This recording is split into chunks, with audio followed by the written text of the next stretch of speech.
साथियों, आप सभी का आपके अपने YouTube चैनल टारगेट टीचिंग 247 स्वागत है। साथियों, जैसा आप सभी को पता है कि मेरा इस बार बीपीएससी टीआरई 3.0 में बिहार शिक्षक के रूप में मेरा चयन हुआ और मेरी जो रैंक रही 487 रैंक रही है।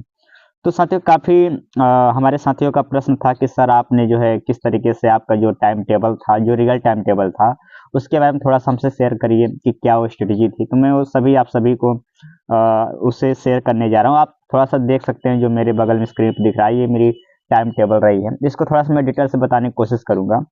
तो हालाँकि मैं ये जो टाइम टेबल बताने जा रहा हूँ इसमें 2-3 बातें थोड़ा-सा आप जो है समझ लीजिए कि हर व्यक्ति का अपना पढ़ने का टाइमिंग, अपना पढ़ने का जो उनके पास शेष समय बचता है, कोई वर्किंग में जॉब में होता है, जो हमारी भाई हाउसवाइफ होती हैं वो अपना घर का काम वगैरह करना पड़ता है। उसके बाद गर्ल्स के लिए अलग सिचुएशन होती है, ऐसे बॉयज़ के लिए अलग, स्टूडेंट के लिए अलग, तो अलग-अलग सिचुएशन सबके लिए होती है। लेकिन ओवरऑल आप ये समझ लीजिए कि मेरी जो टाइम टेबल रही, मैं जो बताने जा रहा हूँ, आप अपने से आगे पीछे टाइमिंग कर सकते हैं, लेकिन जो मेरी फ़िलहाल टाइम टेबल रहा है, उसको मैं आपसे शेयर करूँगा। तो टाइम टेबल जो मैं बताने जा रहा हूँ, पढ़ने में हम 1-1 घंटे जब मैं 1 घंटा पढ़ लेता था, उसके बाद 15 से 20 मिनट ब्रेक लेता था। 15 मिनट का मिनिमम कम से कम मैं 15 मिनट का ब्रेक लेता था। उस ब्रेक टाइम में क्या करता था कि चलो कुछ फ़ोन नहीं चलाता था, कुछ खा लिए या फिर कुछ इधर-उधर अपना हल्का-फुल्का टहल लिए। तो इस तरीके से आपको भी करना है, बीच में फ़ोन नहीं यूज़ करना है। चलिए तब फिर मैं स्टार्ट करता हूँ कि जैसे मेरी क्या थी कि मैं सुबह 6 बजे उठता था क्योंकि मुझे भोर में पढ़ने की आदत बचपन से नहीं रही है। यदि आप भोर में पढ़ने की आपकी आदत है तो ये जो टाइम टेबल बता रहे हैं इसको अपना आगे-पीछे कर सकते हैं, ठीक? तो मैं क्या करता था, मैं सुबह 6 बजे उठता था और सुबह आराम से 6 बजे उठने के बाद फ्रेश वगैरह हो लिए, उसके बाद जो थोड़ा बहुत वॉकिंग वगैरह करना होता है तो आप कर सकते हैं। जो वॉकिंग आप करते हैं या फिर टहलते हैं थोड़ा बहुत हल्का-फुल्का इधर-उधर जो भी करना है या फिर आप फ़ोन वगैरह जो भी चलाना चाहे, जो भी आपकी इच्छा है, वो कर सकते हैं। तो बिल्कुल आप 7 बजे बिल्कुल फ्री हो जाइए, अपना चाय वगैरह पीकर या फिर जो भी हल्का कुछ नाश्ता वगैरह कर लिए, तो 7 बजे आपको बैठ जाना है और 7 से 8 बजे तक जो भी फैक्ट रहेंगे, जैसे यदि आप हिंदी सब्जेक्ट आपका है, तो आपका लिटरेचर में जो राइटर के नाम है हिंदी में और उनकी जो किताबें हैं या फिर जो उनकी जन्म तिथि वगैरह है, उनकी रचनाएँ, उनकी विधाएँ, जो रटने वाली चीज़ होती है, तो सुबह 7 से 8 के बीच आप पहला काम करेंगे, रटने वाला काम खत्म कर देंगे। आपका मैथ साइंस सब्जेक्ट हुआ, जो फार्मूले वगैरह हों या फिर साइंस में जो फैक्ट्स हैं या फिर आप हिस्ट्री में जो फैक्ट्स हैं जैसे कि कौन सा युद्ध कब हुआ था, किन-किन जो चीज़ रटने वाली होती है, सुबह 7 से 8 के बीच में आपको खत्म कर लेना है क्योंकि उससे हमारा माइंड बिल्कुल फ्रेश होता है, याद करने में बड़ा अच्छा लगता है। तो 7 से 8 के बीच में आप ये काम कर लीजिए। उसके बाद आपको जो है हल्का-फुल्का चाय वगैरह पी जो भी नाश्ता वगैरह करते रहिए और कहीं भी फ़ोन रख दीजिए, करंट अफ़ेयर आप प्ले कर दीजिए, गौरव सर का या फिर जिससे भी आप करंट अफ़ेयर पढ़ना चाहते हैं। करंट अफ़ेयर आप 8 से 9 तक करंट अफ़ेयर देख लीजिए।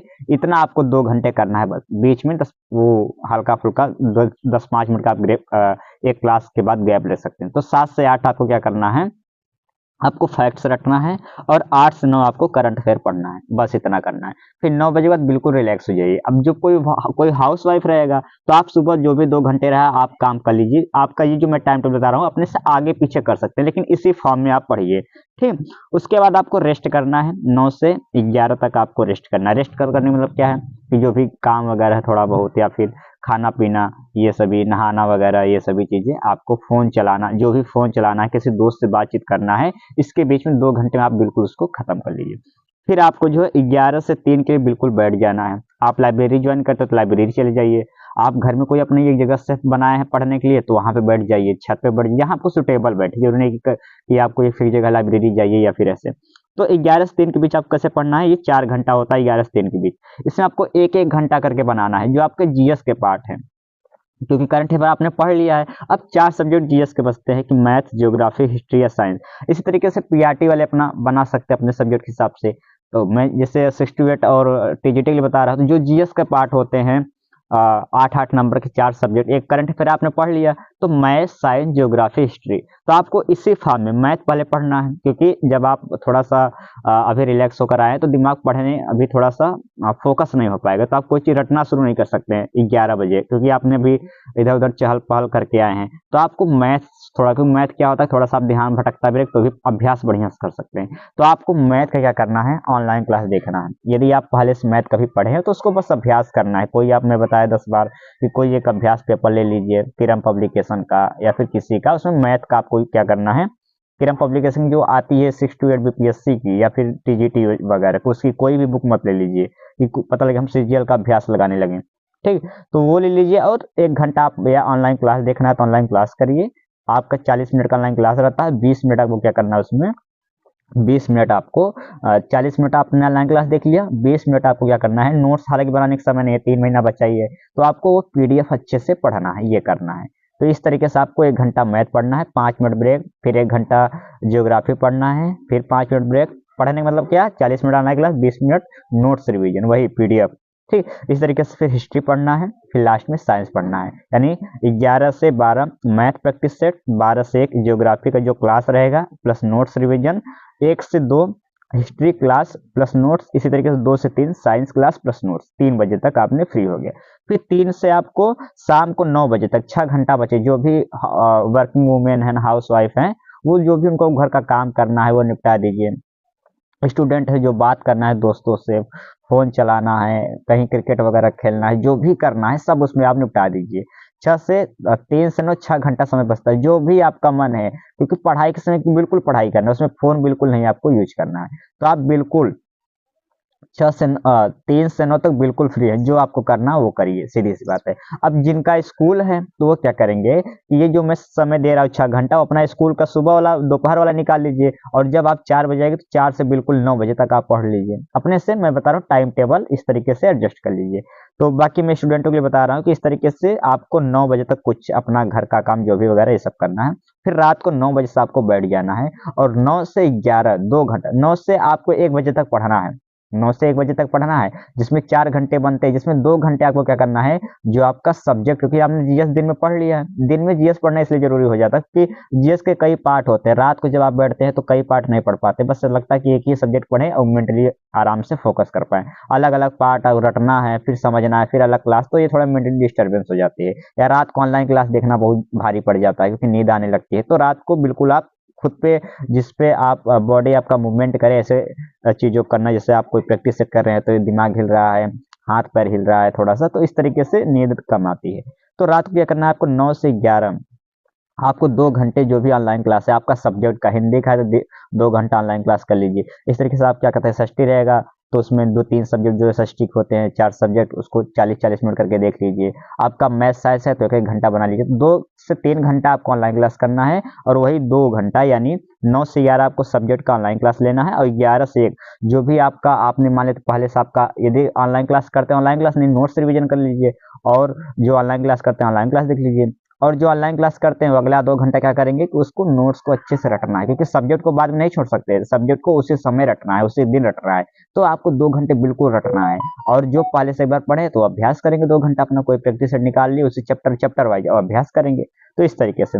बाकी रही बात ज्योग्राफी हिस्ट्री साइंस की, आपने पूरी तरीके से नोट्स रिवीजन नहीं हो पाएगा 20 मिनट में, तो वो क्या करेंगे कि जैसे ही 2 महीने में उनका ये ऑनलाइन क्लास खत्म होता है, फिर तुरंत वो नोट्स ही फिर पढ़ेंगे और नोट्स को बिल्कुल रटते हुए चले जाएंगे।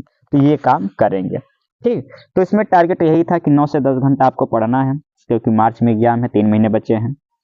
जो कोई जरूरी बात है आपको ये जानना जरूरी है कि पहली बात ये है कि आपको अगर ऑनलाइन क्लास करें तो कोई एक ही ऑनलाइन क्लास करें, 10 तो यूट्यूब चैनल का इधर उधर ना फेरा मारे, एक ले लीजिए। हाँ, यदि आपको कोई क्लास परचेस नहीं किए हैं तो आपको जहाँ जहाँ सुटेबल पड़े जिस सब्जेक्ट का, वहाँ से यूट्यूब से प्लेलिस्ट में जाके वहाँ अपने हिसाब से पढ़ सकते हैं। ठीक, दूसरी जो सबसे जरूरी बात है कि ब्रेक, जब आप एक क्लास ले 1 घंटे के बाद, उसके बाद बीच में आपको ब्रेक जब लें तो उसमें फोन नहीं यूज करना, क्योंकि पता लगे आप रील देखने लगे और फिर उससे मस्त हो गए, और फिर पता लगे अगला 1 घंटा आपको ज्योग्राफी पढ़ना था और रील में ही मस्त है, तो ब्रेक में फोन नहीं यूज करना है। क्लास जब भी ऑनलाइन देखे तो आप डीएनडी उसमें लगा दीजिए, जिससे जो व्हाट्सएप के मैसेज आते हैं, इंस्टाग्राम के मैसेज आते हैं, सबके फोन में डीएनडी रहता है, उसको ऑन कर लीजिए ऊपर स्क्रॉल करके, जिससे कि वो डिस्टर्बेंस, क्योंकि बीच में मैसेज आ गया, आप पढ़ने बैठे थे फिर उसी में लग गए, तो डीएनडी आप ऑन कर लीजिए। चौथी जो सब जरूरी बात थी कि संडे को आपको गैप नहीं करना है। जैसे हम लोग जैसे ही गैप करते हैं, एक भी दिन अगर पढ़ना आप बंद किया तो आपके अंदर डिमोटिवेशन होने लगेगा कि आपसे हो पाएगा कि नहीं। जब आप पढ़ते हैं तो डिमोटिवेशन नहीं होता, डिमोटिवेशन हो ही रहा तो इसका मतलब यह है कि आप पढ़ना बंद कर दिए, सीधी सी बात है। आप जब मेहनत से लगातार जुड़े रहते हैं तो आपको डिमोटिवेशन नहीं आता। डिमोटिवेशन आने का मतलब सीधी सी बात है कि आपने पढ़ाई में कुछ कमजोरी अपनी तरफ से कर रहे हैं, कुछ न कुछ गैपिंग वगैरह कर रहे हैं, तो आपको जो है ये सब बातें और बीच में डिमोटिवेशन यदि बहुत ज़्यादा आए तो आपको यही काम करना है। देखो, डिमोटिवेशन आने के 3 तरीके हैं। पहला चीज़ ये होता है कि एग्ज़ाम टाइमिंग को लेकर, कि एग्ज़ाम टाइमिंग लेट हो गया, या आपके दिमाग में बैठ गया कि एग्ज़ाम अब लेट में आएगा, तो आप क्या करते हैं, बिल्कुल एकदम आलसपन आ जाता है, पढ़ाई बंद कर देते हैं। फिर अचानक कोई नोटिफ़िकेशन बीच में आ गया, फिर डिमोटिवेशन स्टार्ट हो जाता है। तो एग्ज़ाम टाइम को आप फिक्स कर लीजिए, मार्च में आपको होना है, बहुत ज़्यादा नहीं, 2 से 3 महीने आपके पास समय है। और दूसरी चीज़ कि आपको जो है कभी-कभी जब हम मॉक वगैरह हम लोग देते हैं तो पता लगे मॉक में हमारा 60 नंबर ही आ रहा है, हमको चाहिए 90 नंबर, तो डिमोटिवेशन आ जाता है। तो ज़रूरी नहीं कि मॉक में जो आए वो आपका रियल में भी आए। हो सकता है, मेरा तो ऐसा हुआ कि मॉक में मेरा कम आता था, रियल मेरा ज़्यादा आ गया। तो ये चीज़ें हो सकता है, तो इसमें बहुत ज़्यादा घबराने की बात। तीसरी बात ये होता है कि जब हम किसी दूसरे की बात मान लेते हैं, कोई दोस्त का हो गया किसी में जॉब, तो वो अलग अपना उपदेश दे रहे हैं, ठीक। तीसरा, कोई पड़ोसी आपका अलग ताना मार रहा है, तो हम डिमोटिवेट हो जाते हैं। आप खुद पे भरोसा करिए, मेहनत करेंगे तो उसका फल मिलेगा। यही 2-3 बातें करेंगे, गैप नहीं करेंगे, मेहनत लगातार करते रहेंगे, तो डिमोटिवेशन नहीं होगा। ये डिमोटिवेशन यही समाप्त हो जाएगा। बाकी डिमोटिवेशन क्या ही होता है, डिमोटिवेशन नहीं होता है, आप पढ़ते नहीं इसलिए डिमोटिवेशन होता है। जैसे ही आपका डिमोटिवेशन होने लगे, समझ लीजिए कि आप गैप कर रहे हैं और फिर से ज़बरदस्त पढ़ाई स्टार्ट कर दीजिए। और बहुत ज़्यादा दिक्कतें हो रही हैं तो आप लोगों से दूर रहिए। हाँ, रिलेशन में कम जाइए, बर्थडे में कम जाइए, शादी विवाह में कम जाइए, हो गया। लोग से आप मिलेंगे नहीं तो आपके अंदर डिमोटिवेशन पैदा ही नहीं कर पाएंगे, सीधी सी बात है। क्योंकि आपको पता है कि आपकी हकीकत क्या है, आप पढ़ते नहीं हैं इसलिए डिमोटिवेशन होता है। और डिमोटिवेशन का कोई तरीका नहीं है, न कोई इसका कोई अन्य कारण है। तो डिमोटिवेशन पे आप, अगर आप चाहते हैं कि आप उसमें ना फंसें डिमोटिवेशन के चक्कर में, तो लगातार पढ़ाई करते रहिए। जिस दिन डिमोटिवेशन फील हो उस दिन और ज़बरदस्ती पढ़ाई करिए, सीधी सी बात, सब डिमोटिवेशन भाग जाएगा। ठीक है, कोई तरीका नहीं होता। बाकी क्योंकि जॉब आपके लिए क्यों ज़रूरी है, आपको को पता ही है कि जॉब किस लिए, आपकी फैमिली सिचुएशन ऐसी होगी, ठीक। क्योंकि अगर आपकी अच्छी फैमिली सिचुएशन होती तो आप बिहार में जाकर गवर्नमेंट जॉब तो करते नहीं, सीधी सी बात है। तो जाहिर सी बात, आप सभी हमारे जैसे ही एकदम मिडिल फैमिली से आते हैं, तो इसलिए बहुत ज़्यादा बाहर से आपको एक्सटर्नल कोई फोर्स की ज़रूरत नहीं पड़ेगी जो आपको कहे कि आग लगा देंगे डिमोटिवेशन के नाम पे। तो ऐसा नहीं है, आपके घर का सिचुएशन जो है यही आपके लिए डिमोटिवेशन है और यही आपके लिए मोटिवेशन का काम करेगा, दोनों काम यही करेगा, ठीक। तो घर का सिचुएशन के बारे में समझिए कि आपके ऊपर क्या जिम्मेदारी है, आपके पास कितना समय है, आपके सपने क्या हैं, उससे किस तरीके से आगे प्लान करना है और उसी में लग जाइए। और 3 महीना क्या होता है, 3 महीना तो इंसान जो है ऐसे ही अपना फोकस कर लेगा तो 3 महीने जल्दी से निकल जाएगा, 3 महीने आपकी ज़िंदगी बना देगा, ठीक। क्योंकि डिमोटिवेशन का खेला बहुत लोगों के मन में होता है, तो दिन भर रील वगैरह देखते हैं। आप सीधी-सी बात समझिए कि आपके घर में आग लगी हो, तो आप ये नहीं कहेंगे कि आपको आपको कोई मोटिवेशन वीडियो दिखाए, आपको कोई मोटिवेट करे तब जाके बाल्टी लेकर आग बुझाएँगे। आप अचानक दौड़ेंगे, वो आग बुझा देंगे, ठीक। तो वैसे ही इस समय समझ लें आपकी ज़िंदगी में एक तरह का आग लगी है, सिचुएशन के हिसाब से देखा जाए। तो इसलिए क्यों मोटिवेशन किसी वीडियो का आप इंतजार करते हैं, आप बाल्टी उठाइए, अपने हिम्मत करिए, उसे बुझा दीजिए मेहनत करके, सीधी सी बात है, यही कहानी है पूरी। और डिमोटिवेशन का कोई दूसरा रीजन नहीं होता, बस यही रीजन होता है। तो बाकी यही है कि आपको अगर ये टाइम टेबल कैसा लगा आप कमेंट करिए, और चीज़ों को बाकी हम बाद में इस बारे में बताने की कोशिश करेंगे। और जो से डाउट हो आपका जरूर कमेंट करिए। सुनने के लिए आप सभी